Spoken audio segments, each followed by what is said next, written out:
Coming to you from the West Coast, this is Politicos. Today is May 28th, 2026. I'm Scott Linnebaum. And I'm Ian Bushfield. On today's show, the legislature is on summer break, but not before the government conceded its case against the fired Victoria School Board, or conceded the Yaletown overdose prevention site. It's a season of giving up. The federal government has signed a deal with Germany to sell BC's LNG to them. Don't look at a globe to figure out how that will work. And Steve Guilbeault has called it quits eventually. He's going to stick around, but he's not happy about it. Go to patreon.com/politicos. Your support lets us pay attention to things like my audio quality that has been mid for probably 2 years, as some USB cable or something was introducing some noise that our valiant editor was week after week silently just cutting out, a little bit mad at me. And maybe it sounds better now because I'm using a honestly jankier setup to get better sound. Hey, with the patron money, you can get yourself a new USB cord and hopefully solve it. Hopefully. Let's start here in British Columbia. The legislature rose for some summer break. They did not clear all of the bills on the order paper, but officially the reason for that is so that they can hit the ground running in the fall, and not because some of these were controversial or not top priorities. Notably, they introduced the Supply Act today and then just punted it till the net session in the fall. That's standard, I believe. I believe that lets them just spend money through the summer. It just has to be on the order paper. So I think that's pro forma. Yeah, it's a weird quirk, though, because shouldn't the government actually get the money allocated from the legislature in theory? But I've introduced the idea of spending money. Yeah, I think we saw that with one of the tax changes that got introduced at committee federally, and then just never had the following legislation on it, and created a huge headache because the legislation never came through, but the CRA started collecting taxes as if it was about to pass. When you have a majority government provincially or even federally, it works. But when you have a minority and you're dysfunctionally legislatively, you have a dysfunctional legislature, it becomes a problem. But right now, things are relatively normal. But a couple of the other things that weren't quite a priority were the Code of Conduct legislation for municipal governments and parental leave for municipal governments. Both of those government bills haven't moved since first reading, and one of the two treaties that got introduced back in April, which we talked about, also not moved past first reading. Yeah, the municipal ones are interesting because there are local elections this fall, and I think in that case it's a little different than a money bill. They actually do need those laws. I actually haven't read those bills close enough to know when they are set to take effect, if they're retroactive or not. If they're retroactive, they could. Yeah. Well, I'm not sure it'd be hugely significant with respect to the election because... No, the codes of conduct could, because the existing one tells them, the existing law around codes of conduct says at their first meeting after an election, they have to decide whether to adopt a code of conduct or not. So they need to know if that process is changed before inaugural meetings in early November. Yeah, which still gives them time to actually pass the thing in the fall. That doesn't impact the actual election itself. It depends how much is in the regulations. The parental leave would also be... Well, they have all summer to... Nice to bring in. Do some of the lead work on that. Yeah. The treaty bill is interesting. Of course, the Comox treaty was just pushed through today. Both of these treaty bills, the government heralded as, big steps towards reconciliation with these two nations, but then other nations also contested because of overlapping land claims. The Comox Treaty was brought to third reading and passed by a vote of 53-39, which is a number you don't usually see because several conservatives voted for this bill while most voted against. Specifically, John Rustad, Day, Warbus, Patton, and Mock all voted in favor of it. One of those is the MLA who represents the Comox area. Warbus is one of the Indigenous members of caucus. Rustad has covered Indigenous files quite a bit as well. Yeah, he was the minister responsible for it. So might be that some of it was worked on under him. So felt the need to carry that forward. Yeah, just interesting to see the little split in that party. I don't think it was an ideological one. And then the Kitsalis Treaty, I'm not sure how much more. I think that one might be a little bit more contentious with the other nations, but and there has been some threat of like civil unrest if that treaty is pushed through. Roadblocks on the way to Prince Rupert, from what I remember on that, which is not insignificant. No, so keep your eye on that. A few private members' bills did go through. We already talked, I believe, about the Firefighters Health Act. I think there was a day or month in memoriam or recognition kind of pro forma act that went through, as well as one bill came in the last week to mandate dash cams for commercial trucks in BC. Seems pretty reasonable as a basic measure, especially as dash cams get more ubiquitous and cheaper. Yeah, the Trucking Association president says that about 75% of commercial trucks have these already, but he's a little frustrated that BC is kind of implementing its own regulation around this rather than pushing for like a national standard, because a lot of trucks cross borders regularly. We are one country that likes interprovincial trade, and this makes it a little annoying to do. But nothing bans dash cams in other provinces, so maybe we're just leading the way and pushing a higher standard elsewhere. I'm pretty sympathetic to the shouldn't create more regulations that impede cross-country trade. This one, like I said, doesn't seem like a big deal because not only is there no law in any other province, as far as we know, blocking dash cams. It would be a weird law to have, but it's a low enough compliance cost that I don't actually think it's going to make that big a deal one way or the other. It's not like you have to move certain cargo at different times of days, and the adjoining provinces have pretty disparate times of days when those kinds of cargoes can move, or, very expensive equipment that needs to be on trucks in some provinces and not others. It's a camera. It needs to be a kind of nice camera with a couple extra features based on the bill, but hardly break the bank on that sort of thing, or the sort of thing that actually creates compliance headaches. Yeah, the issue would be if each province developed a different standard of camera required. That's where we would need the federal government to set in and say, okay, we're all getting dash cams, but you can get this kind, or this minimum. But we're not there yet. So generally positive bill, and good work for MLAs for coming together to try to make our roads a little bit safer. The government also got through most of its bills, notably the one that got through with the most contention in the end was Bill 9, the FOI amendments. That bill was slightly amended by the government. I think I saw the amendments, and they didn't hurt, but it was 3 words got changed. A couple of the, in the public body head's opinion got cut. So I think that was an improvement, but I think overall it still does weaken our FOI system, which is why this vote came down to a tie. And what had ended up being a confidence motion too, which is when you just think about it in the abstract, it's a weird thing to hang a confidence motion on. Let this government fall if we can't gut freedom of information access a little bit more. Yeah, but the real reason for that is because it lets the speaker have a clearer yes vote on it as a tiebreaker, rather than we're going to keep the status quo as is. Yeah, so that bill came through as a confidence motion. We did not go to an election over freedom of information requests. Thank God. That would have been stupid. Imagine if the whip count had gone badly and someone got stuck in traffic or something. This means Joan Phillip was calling in from the hospital to do this. What are we doing here? Also, if you're in the hospital with some very serious health condition, are you real?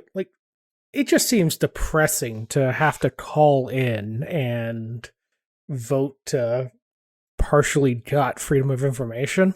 Of all the bills you rally yourself to call in on, that's the one.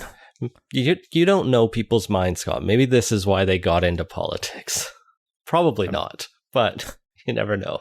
So that goes ahead. the bills that are left on the order paper will be debated in the fall, including a number of other private members' bills. Prolific private member biller Tara Armstrong got a couple more in on the order paper and actually passed first reading, which is not 100% for her. She's probably going to have the record of like least bills to make it forward, which was no one prior to a couple of years ago. We don't need to talk about all of her bills, but we found one that was introduced in the last couple of days that is funny. It's the Young Workers Income Tax Relief Act, Bill M245. Scott, you're under 40 years of age still, right? For a couple more years. If you were a BC resident, would you like having your taxes cut by half? Yeah, that'd be really nice. This bill does that. It's like the main thing it does. Well, one of the two main things. I think the actual that would be more consequential is the second part, where it would require after 5 years the government cut its spending in half. Yeah, which is the crazy part when you attach that onto this one, because it's one thing to give younger people a tax break. God knows we have enough tax breaks and subsidies for old people. And you hear more and more of those get proposed every day. There's actually been an idea floating out there in kind of the policy wonk ether that I see discussed from time to time of changing how the income tax, basic exemption amount works, where instead of every year you get, what is it, like 11,000, 13,000, forget the exact it's something number. like that federally, and then you get the same amount provincially. Rather than having like a yearly amount, which you get every year, they just give you a lifetime amount. And if you're like a high earner who, burns through that quickly, like great for you. But if you're, a young person who's, struggling to kind of get started in life, launched and, find an affordable place to live and whatnot, you get like all those tax savings up front. Like that's something I think would be actually worth seriously kicking the tires on and looking at as a policy structure. If anything, like tilt the federal government's tax and transfer system a little less towards the elderly.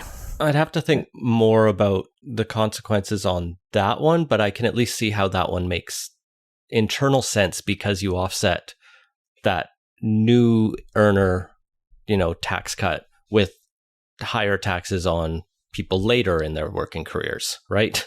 Yeah, like you could basically set it up so that like for the median income, it's revenue neutral.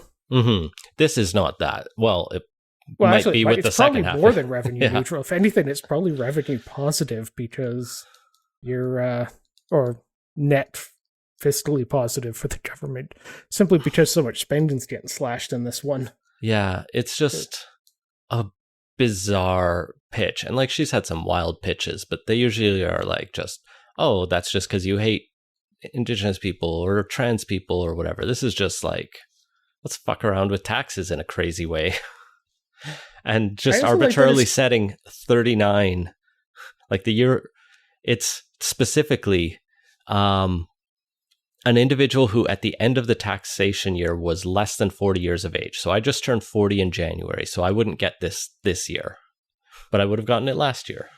I mean, there's all kinds of like arbitrary numbers, and that's like you can't have the property tax deferments below a certain age. So just put an age in doesn't like strike me as inherently unreasonable. But yeah, the wildest thing is like is having the lead buried in this. Just like the tax thing for some tax relief for younger people, like that actually seems kind of reasonable. I mean, it's an absurd amount. Yeah, it's like clearly like picked a big round number on this rather than working it out. But like, there's definitely a case of, well, we young people are struggling, we want to give them a break. Well, we'll cut how much taxes they have to pay. There's at least a logic to that, and you quibble about the numbers, but that part as a proposal is pretty reasonable. But you completely buried the lead on the like the bulk of this, where young workers' income tax relief act, you kind of don't figure it's going to slash the provincial government by half, just from the name. I also hate how this last line is written. The minister must ensure that the total public sector expenditure during the 5th fiscal year after the expiration of the last fiscal year before this act comes into force has been reduced by at least 50% relative to the total public expenditure during that last fiscal year. Like, I'm not 100% sure exactly how that works because my brain's not working at this time of evening, but it's a big cut, is all I know. She does define public sector expenditure as in respect of a fiscal year, all expenditure of government as reported through the Consolidated Revenue Fund that occurred in the fiscal year and that are included in the public accounts for the fiscal year. So that's just like, go look at the budget and, look at these lines. Fine. That one's straightforward. But yeah, anyway. 1BC, party of... No, she's not 1BC. She's just the former 1BC. Throwing ideas out there. Like, why not? What if we just eliminated half of government? What does that look like? I don't fucking know. Close the hospitals. Done. That's not even enough. Well, I mean, these days the hospitals are closing themselves regularly enough. Not that they need any help on that one. So, anyway, they let that go to first reading, but I guess, debate it, let her make her arguments. Sure. It's more funny than anything else. Oh, yeah. The other thing that was funny weird this last week was an announcement on Monday that the provincial government has decided to abandon its case against the School District 61 Board of Education. Specifically, this is the school board for Greater Victoria that was fired after they refused to implement a public safety plan that would bring police and school liaison officers back into classrooms. The board had decided against this program. The province decided they should have it and assigned a special or an independent investigator to advise them. He gave them a couple options. They chose keep the cops out of schools as their decision. And so the minister said, you're not following your orders, and fired them. The board sued, saying that was an unreasonable decision. And it was slowly working its way through the process. It seemed like a little bit of a long shot of a case, honestly. The board had a good win at the disclosure element where the government was trying to withhold a lot of documents, and it went to the Court of Appeal, who upheld the right of the school board trustees to get more documents from the government. The government brought in a bill that would exempt them from having to disclose as many documents as they were being told to. And all through this, the government denied that text messages existed in the records. And then someone gave the school board trustees the text messages that existed. Scott, what's it called when you tell a court something that doesn't exist actually does exist? Perjury. Well, especially if you're under oath at that one. It's definitely it's contemptuous. Yeah, somewhere in the nexus of contempt and perjury. Not good. It's bad. It's to borrow a Simpsons line, it's a bad court thingy when that happens. The government is kind of just saying these are errors that came to light. This wasn't our goal. This is the Minister of Education, Lisa Bear.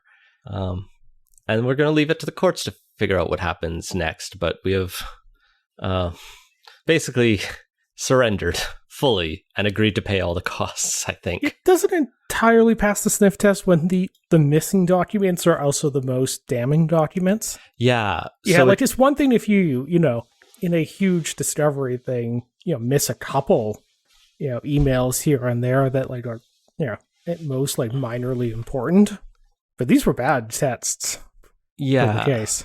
So it wasn't initially clear what was out, and then Czech News finally got the text messages because they were entered into the public record at the court, which means we got to read them. Specifically, these were text messages between Associate Deputy Education Minister Jennifer McCrae, Independent Advisor Kevin Godin, and Victoria Police Deputy Chief Mike Brown.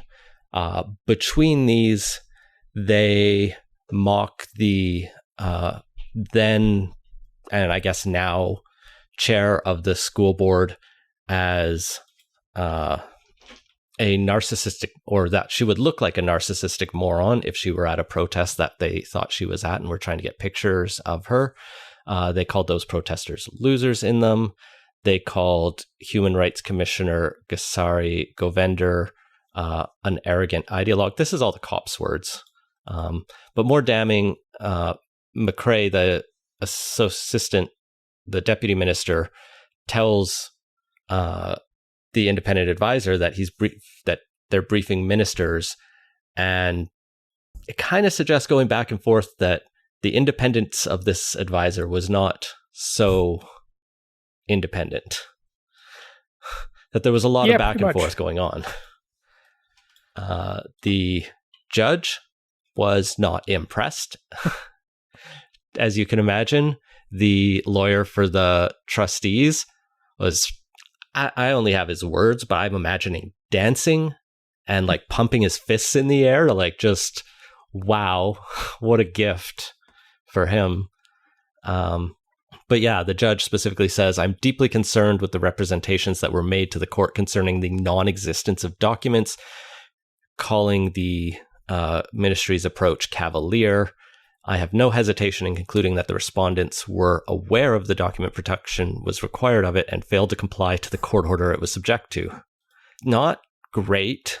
No, definitely bad. Not looking great for the ministry. Up and down. Yeah. It's, the public service is, in theory professional, and this is like wildly unprofessional and bad. We know. So there should definitely be firings here. There should probably be a minister resigning. We know that the cop, Mike Brown, has retired. I think he actually had his retirement party 2 weeks ago, conveniently. We don't know the details of severance or, what send-off he got, or if this was a volunteer. It just seemed like he didn't get fired. He got to have a honorable leaving of the force despite his conduct in these messages. So that's the only person we know so far who is no longer employed as a matter of this. And meanwhile, the trustees have their job back until October. Just in time to have a board meeting.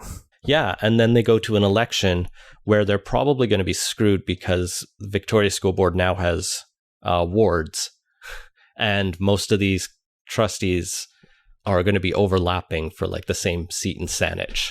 So just even if everyone liked them, which I don't get the sense anyone does, even if people agreed with them on the policing issue, there was a lot of other issues with this board I've heard. Yeah, and on the original controversy, you said a couple of the local indigenous nations were opposing the board's moves. The whole thing was messy from the start. I did miss that. Apparently, that they went over to wards. That's fairly uncommon for a school board in BC. It's like some of the bigger school districts, like my school district, Coquitlam School District, has multiple seats. So there's 1 or 2 representatives for Port Moody, 3 or 4 for Coquitlam, and 1 or 2 for Port Coquitlam kind of thing.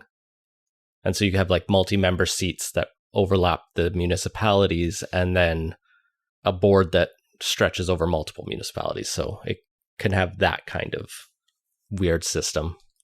I don't know how common it is. I know of at least one example that I live in. So this is quite the abandonment by the province, and not the best case scenario is incompetence, but that begs belief. Yeah, it doesn't seem particularly plausible. Also, it just doesn't reflect well on the public service, which is headed up by a lawyer, and the premier, that is a lawyer, to have one of the major ministries just flouting basic discovery legal requirements. Well, and even taking the, what's in here, the substance of it, the government had an agenda to get rid of this school board and put police back in schools. And they tried to make it look legitimate through an independent process, but we're still meddling with it. Yeah, the Associate Deputy Education Minister does not come out looking good in this one. So it'll be real interesting to see if she still has a job in the future. Because this sure seems like a couple of these things are fireable offenses.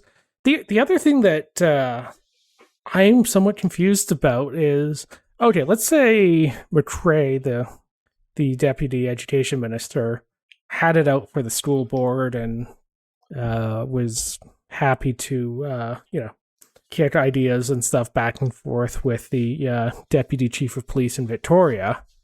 How did the NDP Education Minister get sold on this one? Like, the political level on this one had to be involved because it's not the sort of thing a senior civil servant can do on their own. It definitely needs ministerial sign-off, and how did that all come together? The way I recall the whole debate transpiring was it was kind of kicked off before, I want to say, the 2024 election, and EB was worried about his right flank. And the debate in Victoria was one where they wanted to, put it back to this school board. And they said, no, there is a push from the police, from some of the municipalities, and from the First Nations to say we are going to defend this. And the local talk radio kind of coverage, and they said we don't want to look soft on crime, we're going to put police back in schools and keep safety. They never produced the evidence that the trustees are out here now saying we were never anti-police, we always just wanted to see the evidence that this program has positive effects, but we didn't get any, so we said we don't need this program.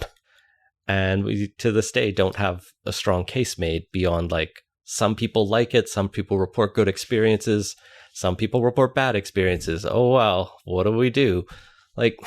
Policy should be based a little more on just vibes in many cases. But in this case, I think the province wanted to appear tough and kind of floundered it. And what I actually worry this could imply is a deeper, mixing of these kind of situations where they want to create some independence so that the best decision is made, but then meddle with it, and it could fuck the whole process. And I'm thinking about how they have approached housing targets, right? Is a very similar situation where they appoint independent advisors to go in.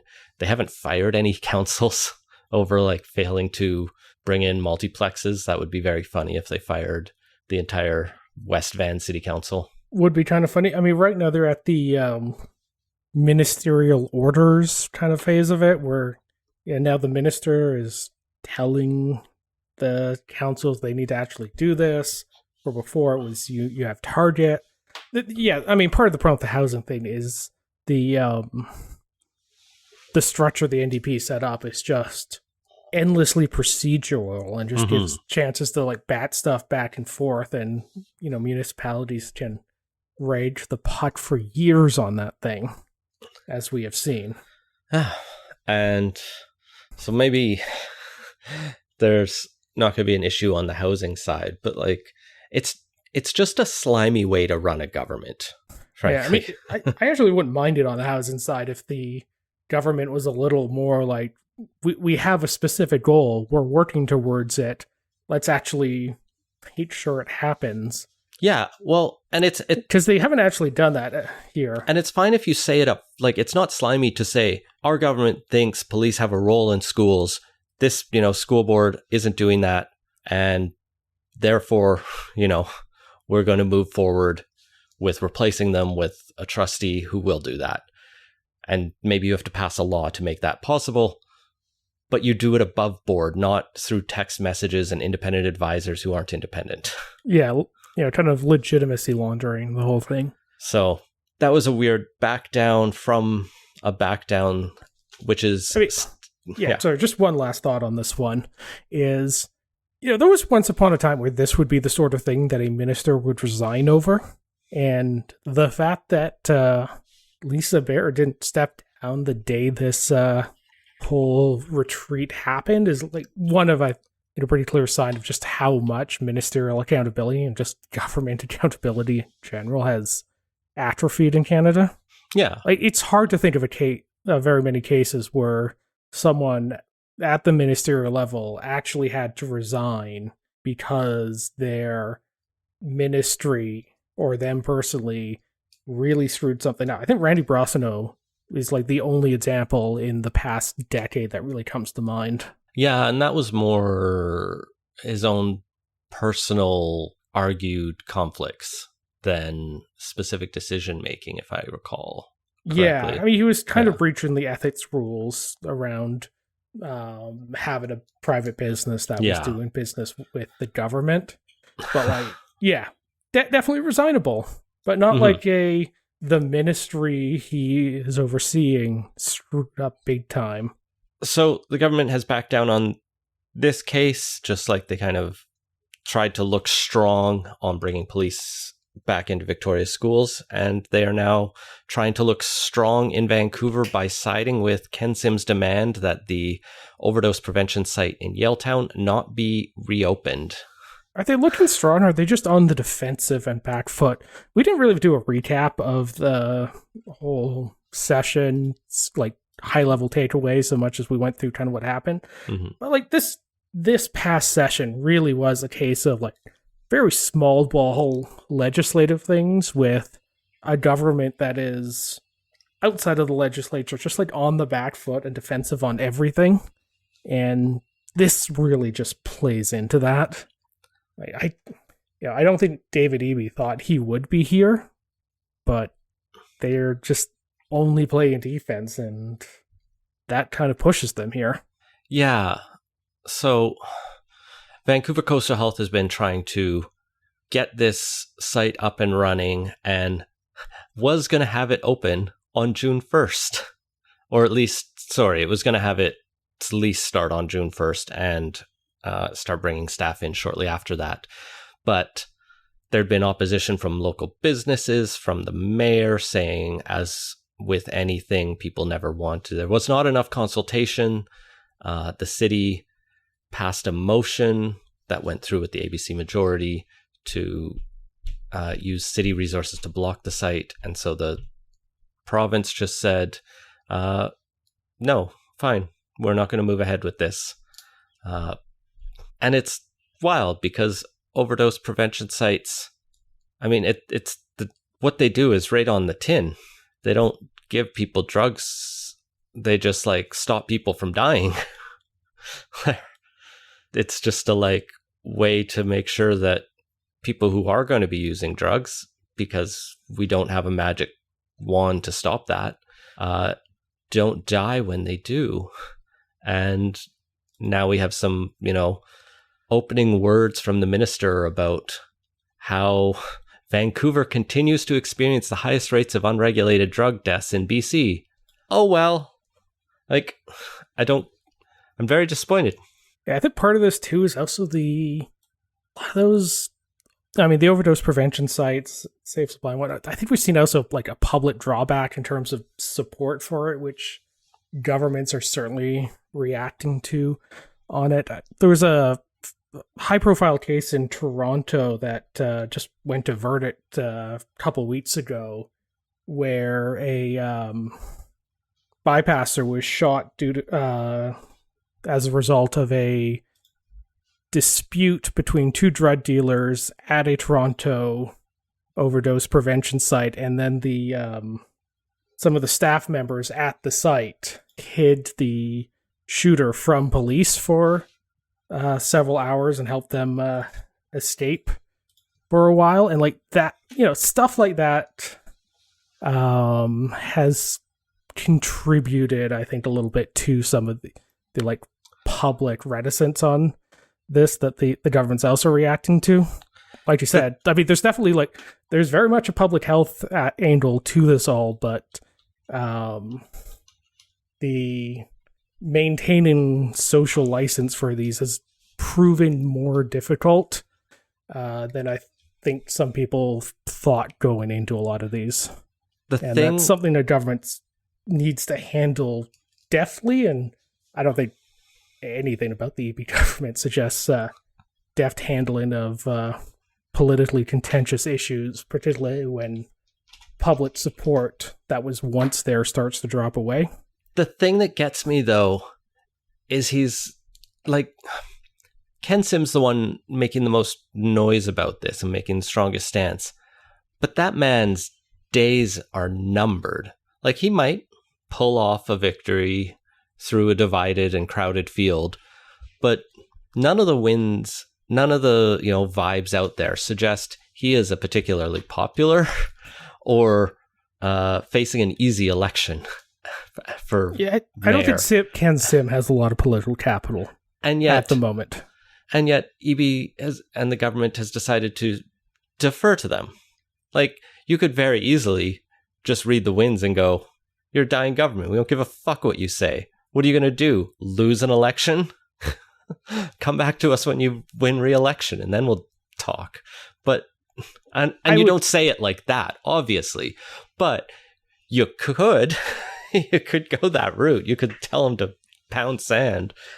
Yeah, you definitely could. I expect what the thinking is at the Premier's office and the Minister's office is, we just don't want this issue in the news, and quietly putting out a statement on this is better than spending all summer fighting with Ken Sim on it, who would actually also probably be happy to have a fight with Victoria, because there is nothing politicians at one level like to do more than to pick fights with the level of government directly above them.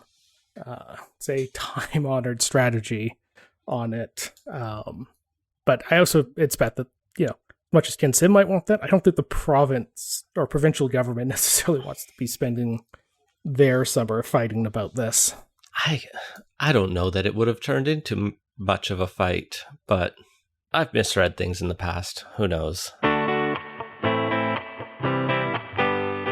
One place governments are getting along is LNG deals, as Canada has just signed a deal with Germany to help get some of the LNG that will be produced from the Silesims project up in northern BC over, I guess, through the Panama Canal and across the Atlantic and over the North Sea to Germany.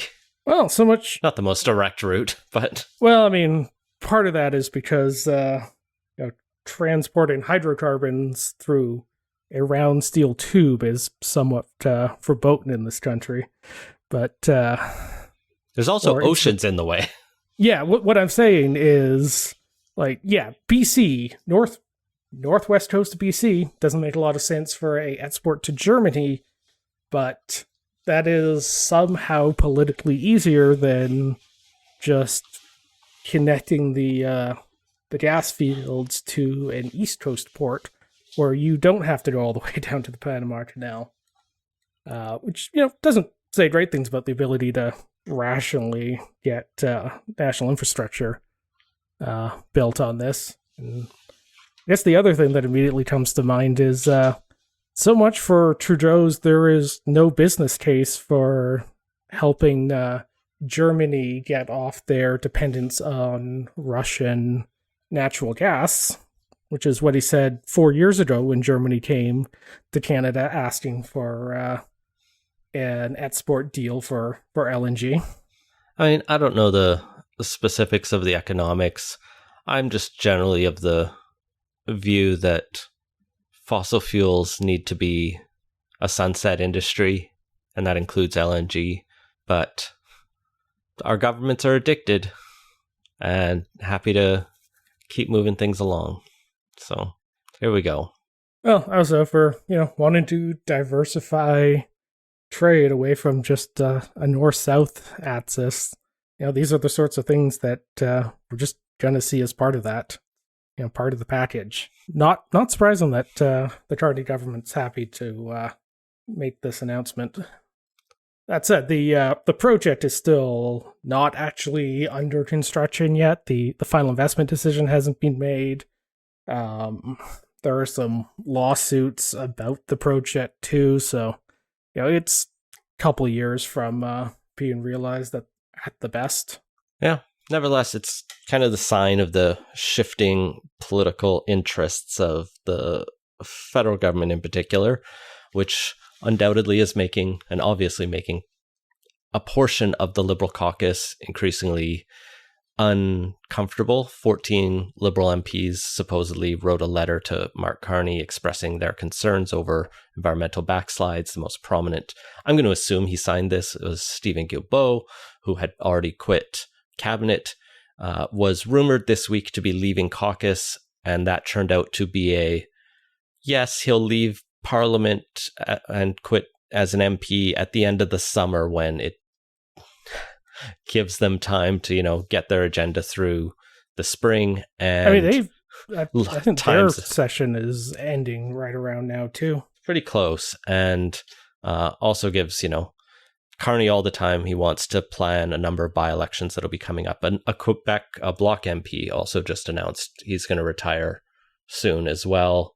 And Jonathan Wilkinson, seeking a provincial seat, right? Yeah, and that's a relatively safe Bloc seat. It looks like he won the last election with 10% over the Liberals and has been in the 40% for 3 elections. Jonathan Wilkinson is being appointed ambassador to Europe, I believe, so he'll potentially be vacating his seat. But that's a pretty safe Liberal seat. So it's unclear if any of these by-elections will mean much in the grand scheme of Carney's majority edging. I don't know which side of the line he's on, but it's an effective majority as much as David Eby's is right now. My favorite line from Guilbeault came out actually just this afternoon as well, where he said he'd be open to returning to federal politics under a different prime minister, which is ambitious to imagine. I'm just tired of the Stephen Guilbeault show. We have had so many stories of, Guilbeault's thinking of quitting. Guilbeault's probably going to quit this week. Guilbeault resigned from this thing, and now he's going to be, not in cabinet, but still an MP, etc. That, I don't know, he's just dragging this out in a way that is more, annoying and like self-aggrandizing than anything. And if he wants to quit, just quit. Like, don't wait till the end of the summer. There's looking at like 4 weeks left in the federal calendar. Great. Like, sit through that. But then, when the House rises in June, put in your resignation then. There's no sense. If you're not actually going to be an MP anymore, why are you drawing a paycheck through the summer? Or, because Carney wants to time all his by-elections, and apparently he still cares about that. Or if you really want to take this on principle, be an independent, or I was almost going to say cross to the Greens, but I think Guilbeault has somehow a little more political sense than that. Does he? Well, it's the tiniest smidge you need to know the Greens are not where you want to be right now. Not until Elizabeth May is finally gone, which I don't know what the ETA on that is.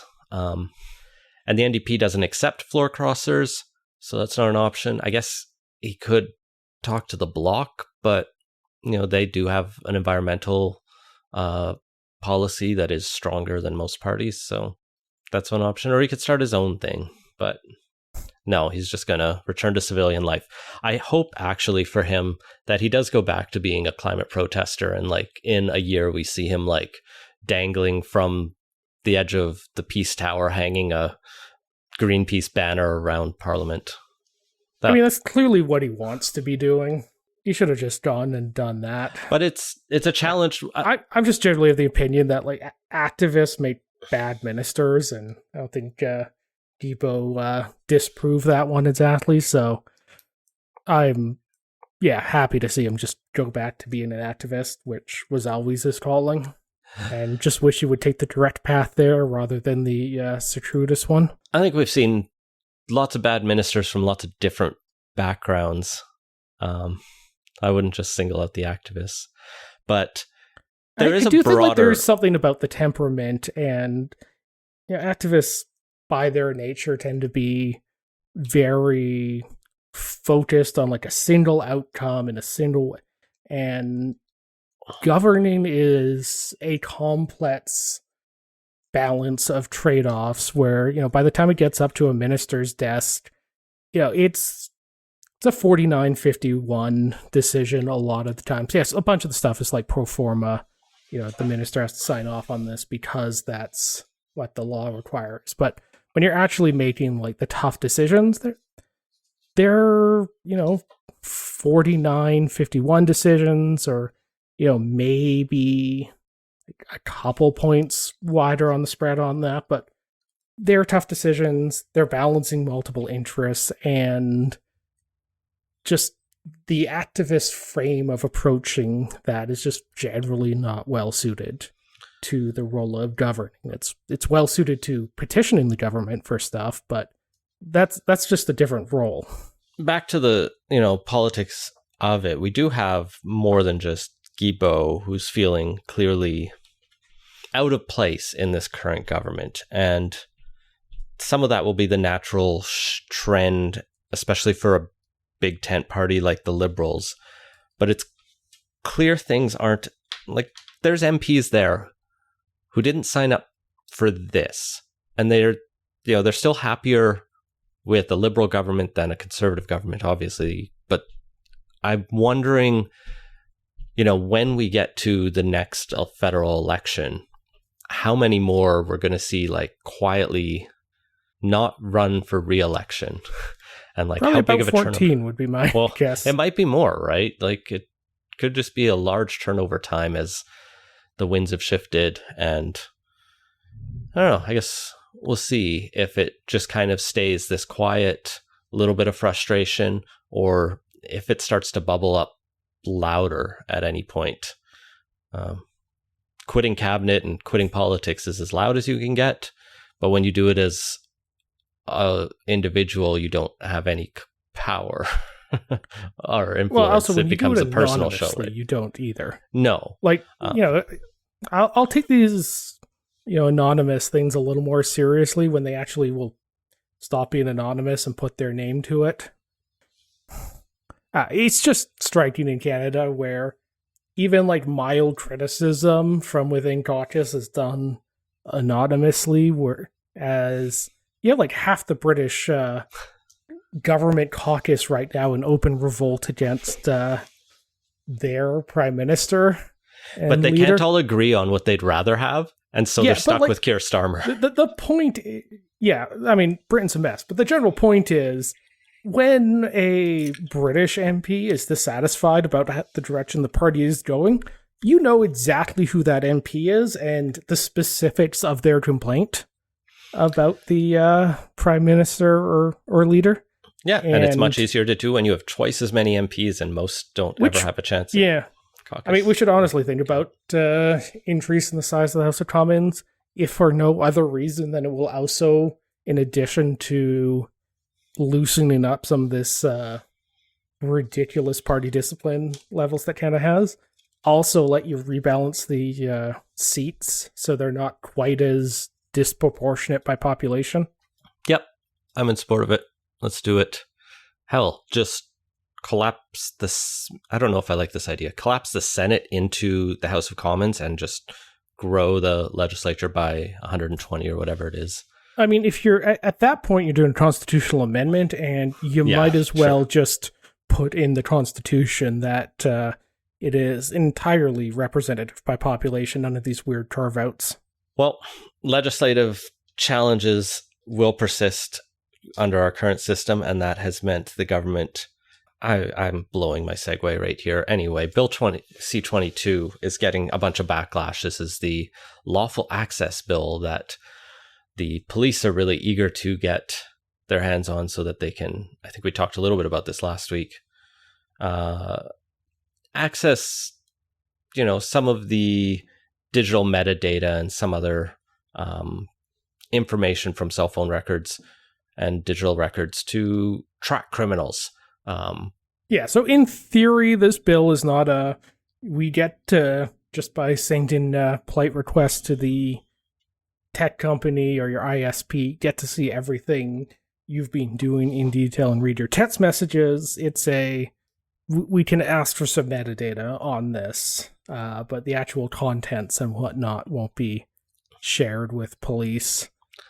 That Metadata is not nothing, though, it's not right? nothing, We shouldn't dismiss it as... But it isn't the, like, we're reading everyone's emails. But part of the problem is a whole lot of people who actually do the work of running these companies and would be the ones actually executing on this have looked at the bill and said, yeah, this thing's written so broadly that we're not sure we could even do basic stuff like maintain our encryption on our systems and be in compliance with the bill, which is a big problem. Yeah, because if you have to create a backdoor to get the metadata, you may have just created a backdoor to get all the data, which then could be broken. A number of companies, including Signal, who makes the digital messaging app known for its security and anonymity. Unless you're planning a airstrike on the Houthis. Was that because of they invited a journalist into the chat by mistake. That's not Signal's fault. No, but it's funny. Yes. The Signal has said they would just pull out of Canada if this bill went through in its current form. A couple other companies were starting to get up there, and the government blinked a little bit. They have said they will make some changes to ensure encryption will not be compromised. Good. Yeah.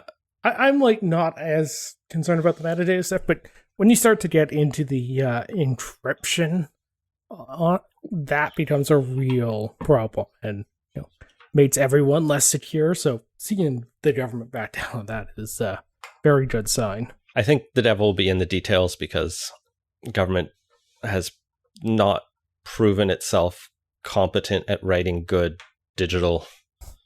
bills to deal with the digital world.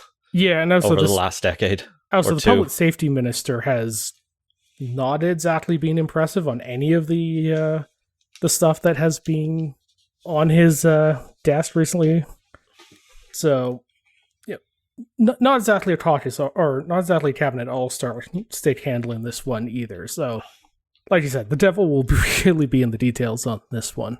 Luckily, there's a lot of smart people looking very closely at that, and so it won't be hard to find good analysis over the coming weeks.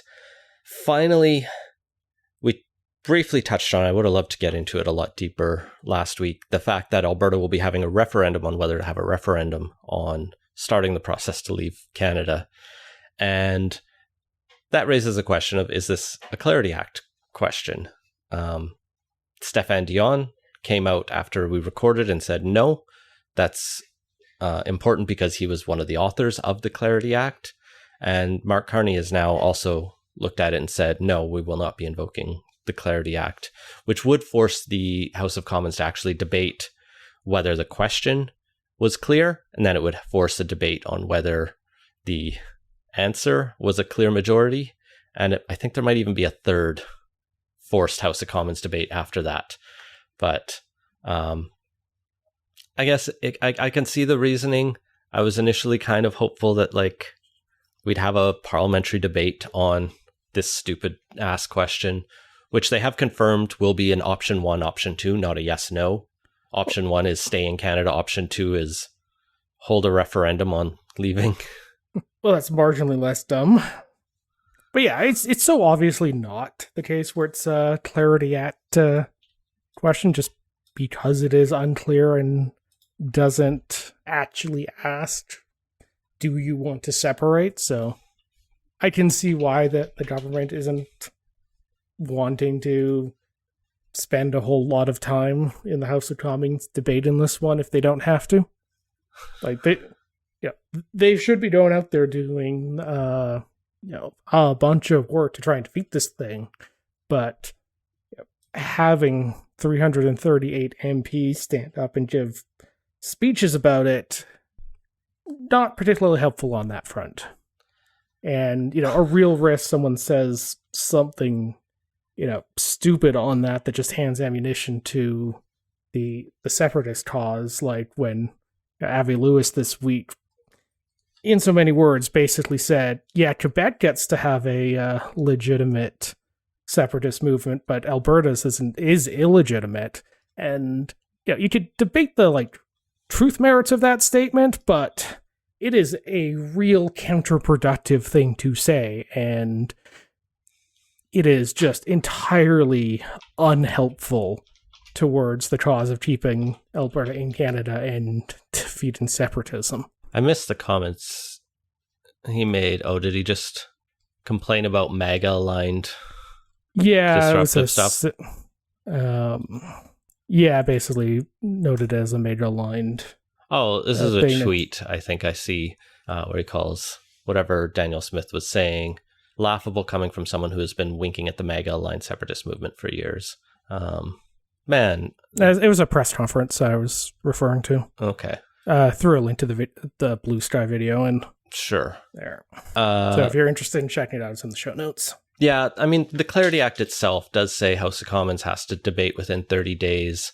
A province who releases a question that it intends to submit to its voters in a referendum relating to the proposed secession of the province to Canada, and whether the question is clear. And this question's kind of relating. It's relating to seceding. Yeah, it's somehow even more tenuous than the Quebec Sovereignty Association thing. Yeah. From the 90s. It was the 90s on that one. They actually had a clearer question in the 80 referendum. But I mean, I think your argument that they shouldn't debate this would extend to they shouldn't debate any question. They should just lobby against it. I think there is a value to... There has to be a value to House of Commons debates, or why have a House of Commons? And maybe some of those debates aren't like on bills, but are on symbolic motions. But we want to know where our leaders and our politicians stand on things. And if somebody says something stupid, I want them to be known for it, especially if they're standing up in the House and, endorsing separatism or something like that. So I just want to see the thing defeated, and we'll pretty happily take the way that's most effective on that. I want to see turnout 20% so that it is not just defeated, but is mocked and ignored and forgotten, other than a footnote of like, hey, remember that time Alberta did a stupid thing? And people will say, which one? And I think the problem with a 20% turnout when polling shows the number around 30% is you could end up with a 80-20 result in the bad direction on that. And are you really confident Smith isn't going to take that and run with it? Well, the referendum's not binding, and so all we need is another government, which, fuck, the NDP in Alberta are incompetent. If another government can win, they don't have to do shit with this, and all they need are some political balls to just come in and say, this was a stupid referendum, we don't give a fuck what the result was, we're not doing that. Unless it's like 80% majority turnout and a majority vote in favor of pursuing something, ignore it. Yeah, boycott it, it's dumb. Yeah, there is still a year between when the referendum's going to be and when the next Alberta election is, which is... They're not going to get through Indigenous consultation on this question in a year, Scott, which courts have said they have to do. That's still a lot of time for a whole lot of shenanigans and problem causing, which I don't think the country or Alberta really should be drawn through. The good people of Alberta need something better to focus on. Nenshi, please give them something. Find a policy that is interesting and novel and inspiring and run with that, while you also belittle and attack this stupid stunt that is really only supported by half the UCP supporters and caucus. Outside of that fringe minority, they have sway in the UCP, which is why this is going somewhere. But most Albertans, even like my small C conservative extended family members, think this is really dumb and they're really mad about it. So capitalize on that, for fuck's sakes. And that has been Politicoast. Find links to everything we talked about at politicos.ca. Support the show and get access to our exclusive Slack channel at patreon.com/Politicoast. Our intro music is Beautiful British Columbia by Serge Plotnikov. Politicoast is a production of Leg and Boot Media. Audio editing provided by Jesse Woodward at listener-supported CHLY 101.7 FM in Nanaimo. Learn more at chly.ca.